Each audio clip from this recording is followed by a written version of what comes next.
মানসিক ভারসাম্যহীন এক ব্যক্তিকে রাস্তা থেকে তুলে সেবা যত্ন করছেন কয়েকজন স্বেচ্ছাসেবক। নিজেকে নতুন রূপে দেখে আনন্দে আত্মহারা সেই ব্যক্তি জড়িয়ে ধরেছেন ইলিয়াস নামের একজনকে।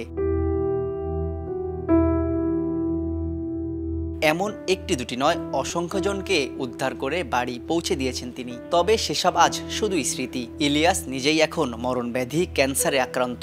দিন দিন ফুরিয়ে আসছে তার জীবনী শক্তি। সর্বোচ্চটা দিয়ে আমি কাজ করেছি।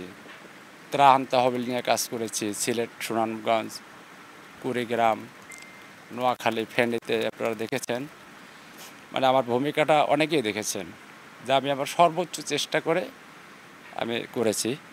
তবে আমি যদি আপনাদের সকলের দোয়ায় আবার সুস্থ হয়ে আসি, আমি চাই আমার অনেক কাজ এখনও আপনাদের দেওয়া বাকি আছে, দেশের জনগণকে দেওয়া বাকি আছে।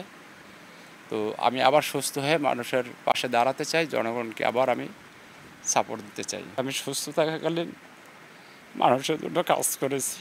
আমি সেই হিসাবে আশাবাদী যে মানুষ আমার পাশে থাকবে, আমাকে দোয়া করবে এবং যার যে সামর্থ্য অনুযায়ী আমাকে সাপোর্ট দিবে। যেহেতু এই চিকিৎসার প্রায় আনুমানিক ধরা হয়েছে 12 থেকে 13 লাখ টাকা।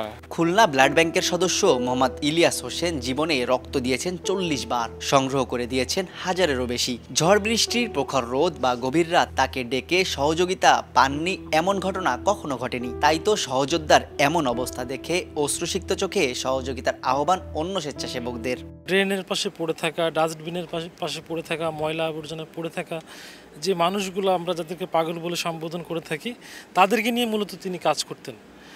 তো এমনও খুলনা দেখা যাচ্ছে অনেক জটলা পাকানো মানুষ ছিল যাদের চুল দাড়ি দেখা যাচ্ছে বছরের পর বছর কাটা হতো না।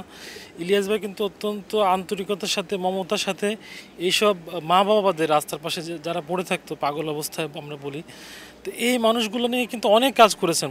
আসলে আমাদের নিজেদেরই একজন অসুস্থ, এটা আসলে আমরা মেনে নিতে পারছি না। আসলে তার হাত ধরে কিন্তু অসংখ্য মানে সমাজের সব থেকে বঞ্চিত যে মানুষগুলো যারা রাস্তায় ঘুমায়, সে মানুষগুলো কিন্তু অনেককে পরিবার ফিরে পেয়েছে। সে মানুষটি আজকে বাসায় শুয়ে আছে। আসলে এটা মানে বলে বোঝাতে পারবো না কতটা কষ্টদায়ক। সে মানুষটি রাতে ঘুমাতে পারে না। সাহায্যের জন্য যেন আমার পাশে সবাই থাকে এবং তাদের যতটুকু দরকার সামান্য সাহায্য যেন আমার মামার জন্য করে। কারণ আমার ভাইকে হারাইছি, আমার বাবাকে আমরা হারাতে চাই না, তাকে আমাদের কাছে রেখে যেতে চাই। আপনাদের যদি একটু সাহায্য করেন হয়তো বা আমার মামা আমাদের কাছে থাকতে পারে। 4 ছেলে মেয়ে, স্ত্রী, বৃদ্ধা মাকে নিয়ে 7 জনের পরিবার ইলিয়াসের। থাকেন খুলনা নগরীর লবণচড়া বান্দাবাজার এলাকায়। একজন স্বপ্নবাজ মানুষ, 15 বছর ধরে নিজেকে বিলিয়েছেন আর্তমানবতার সেবায়। ভাগ্যের নির্মম পরিহাস অথবা নিয়তির লিখনে তিনি আজ 4 দেয়ালে বন্দী।